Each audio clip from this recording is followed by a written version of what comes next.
Name of subject internal combustion engines. Name of chapter SI engines fuel supply system, ignition system, combustion.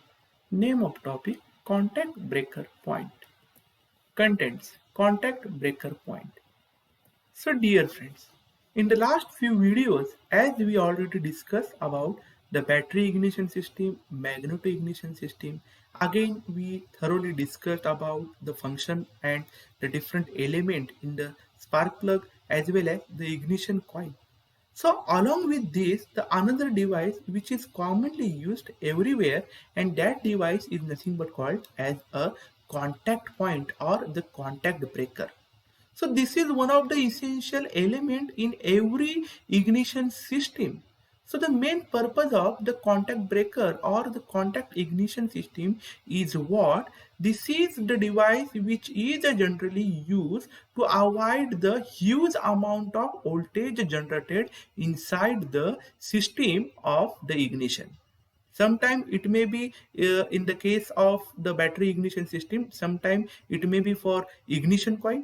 And when we talk about the magneto ignition system, we have to avoid the maximum amount of voltage generation in the case of that particular rotating magnet kind of a things, as well as that particular core things. So to avoid the high voltage in the case of both types of the ignition system, we have to always use the contact breaker.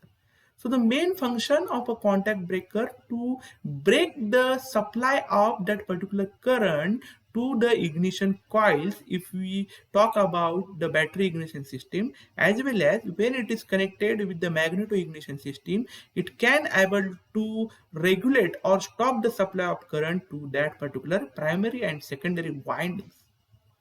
So what happened initially as the continuously current supplying from the system, then because of the copper wire in the form of windings, that is called a primary and secondary winding which present inside the ignition coil. We can understand with the help of this diagram. So here is the ignition coil and it consisting the primary and secondary winding. So as because of the continuous supply of current, there will be a chances of failure of this particular copper wires. It will be break. So to avoid these things, we have to always use the contact breaker.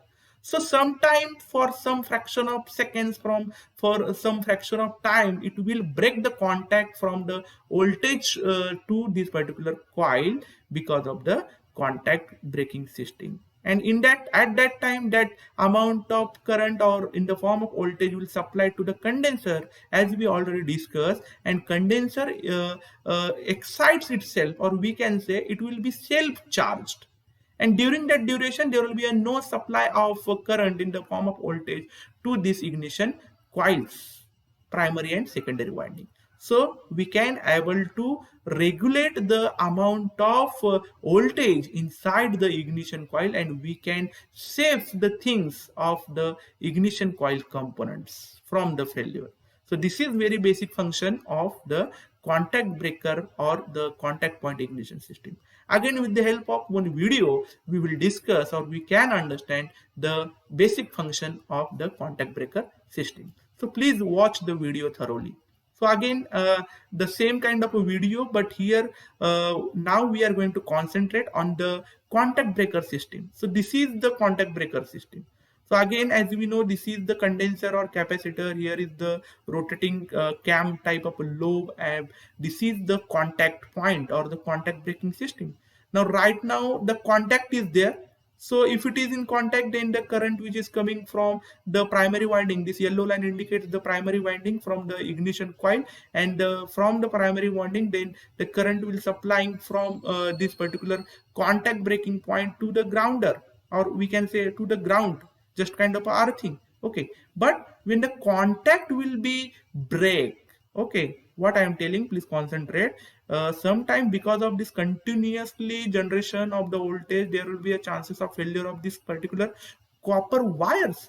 So to avoid these, there should be a always break the contacts, and once the contact will be break, that time there will be a back EMF induced, and that will be flow through this particular condenser. and whatever voltage generating from this winding, that will come inside this condenser and condensation charge itself. And once it will be charged again, as the lobe operates, as this cam rotates, again the contact will be there, and then again current will resupply to the secondary winding, and this way the high voltage will be generated, and then the further things will happen as we already discussed. So please watch the videos in the point of view for the functions of a contact breaker specifically.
So hope you understood the working principle of the contact breaker with the help of this video. So thank you so much for watching this particular session on contact breaker. Thanks a lot.